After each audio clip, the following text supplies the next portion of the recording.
पौलुस की ओर से जो यीशु मसीह का दास है और प्रेरित होने के लिए बुलाया गया और परमेश्वर के उस सुसमाचार के लिए अलग किया गया है।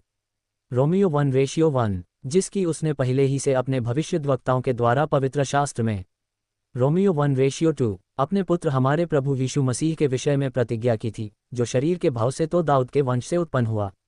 रोमियो 1:3 और पवित्रता की आत्मा के भाव से मरे हुओं में से जी उठने के कारण सामर्थ के साथ परमेश्वर का पुत्र ठहरा है। रोमियो 1:4 जिसके द्वारा हमें अनुग्रह और प्रेरिताई मिली कि उसके नाम के कारण सब जातियों के लोग विश्वास करके उसकी माने।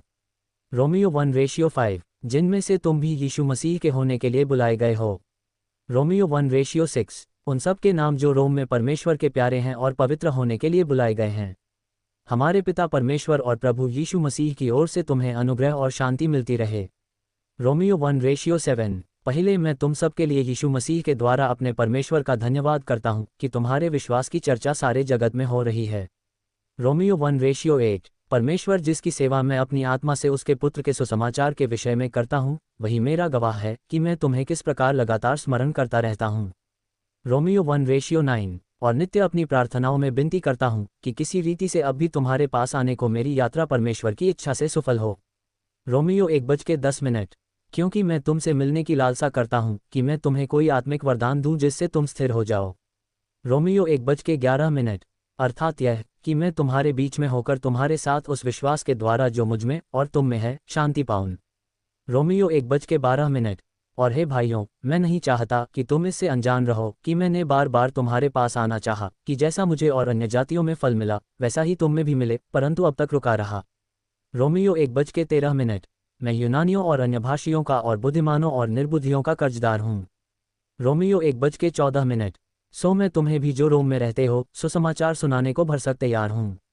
रोमियो 1:15 क्योंकि मैं सुसमाचार से नहीं ले जाता, इसलिए कि वह हर एक विश्वास करने वाले के लिए, पहले तो यहूदी फिर यूनानी के लिए उद्धार के निमित्त परमेश्वर की सामर्थ है। रोमियो 1:16 क्योंकि उसमें परमेश्वर की धार्मिकता विश्वास से और विश्वास के लिए प्रकट होती है, जैसा लिखा है कि विश्वास से धर्मी जन जीवित रहेगा। रोमियो 1:17 परमेश्वर का क्रोध तो उन लोगों की सबभक्ति और अधर्म पर स्वर्ग से प्रकट होता है जो सत्य को अधर्म से दबाए रखते हैं। रोमियो 1:18 इसलिए कि परमेश्वर के विषय का ज्ञान उनके मनों में प्रकट है, क्योंकि परमेश्वर ने उन पर प्रकट किया है। रोमियो 1:19 क्योंकि उसके अनदेखे गुण अर्थात उसकी सनातन सामर्थ और परमेश्वरत्व जगत की सृष्टि के समय से उसके कामों के द्वारा देखने में आते हैं, यहाँ तक कि वे निरुत्तर हैं। रोमियो 1:20 इस कारण कि परमेश्वर को जानने पर भी उन्होंने परमेश्वर के योग्य बढ़ाए और धन्यवाद न किया, परंतु व्यर्थ विचार करने लगे, यहाँ तक कि उनका निर्बुद्धि मन अंधेरा हो गया। रोमियो 1:21 वे अपने आप को बुद्धिमान जताकर मूर्ख बन गए। रोमियो 1:22 और अविनाशी परमेश्वर की महिमा को नाशमान मनुष्य और पक्षियों और चौपायों और रेंगने वाले जंतुओं की मूरत की समानता में बदल डाला। रोमियो 1:23 इस कारण परमेश्वर ने उन्हें उनके मन के अभिलाषाओं के अनुसार अशुद्धता के लिए छोड़ दिया कि वे आपस में अपने शरीरों का अनादर करें। रोमियो 1:24 क्योंकि उन्होंने परमेश्वर की सच्चाई को बदलकर झूठ बना डाला और सृष्टि की उपासना और सेवा की, न कि उस सृजनहार की जो सदा धन्य है। आमीन। रोमियो 1:25 इसलिए परमेश्वर ने उन्हें नीच कामनाओं के वश में छोड़ दिया, यहाँ तक कि उनकी स्त्रियों ने भी स्वाभाविक व्यवहार को उससे जो स्वभाव के विरुद्ध है बदल डाला।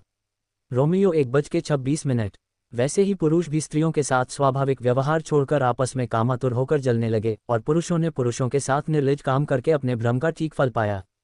रोमियो 1:27 और जब उन्होंने परमेश्वर को पहचानना न चाहा, इसलिए परमेश्वर ने भी उन्हें उनके निकम्मे मन पर छोड़ दिया कि वे अनुचित काम करें। रोमियो 1:28 सो वे सब प्रकार के अधर्म और दुष्टता और लोभ और बैरभाव से भर गए और डाह और हत्या और झगड़े और छल और ईर्ष्या से भरपूर हो गए और चुगलखोर। रोमियो 1:29 बदनाम करने वाले, परमेश्वर के देखने में घृणित, औरों का अनादर करने वाले, अभिमानी, डींगमार, बुरी बुरी बातों के बनाने वाले, माता पिता की आज्ञा न मानने वाले। रोमियो 1:30 निर्बुद्धि, विश्वासघाती, मायारेहत और निर्दय हो गए। रोमियो 1:31 वे तो परमेश्वर की यह विधि जानते हैं कि ऐसे ऐसे काम करने वाले मृत्यु के दंड के योग्य हैं, तो भी न केवल आप ही ऐसे काम करते हैं, वरन करने वालों से प्रसन्न भी होते हैं। रोमियो 1:32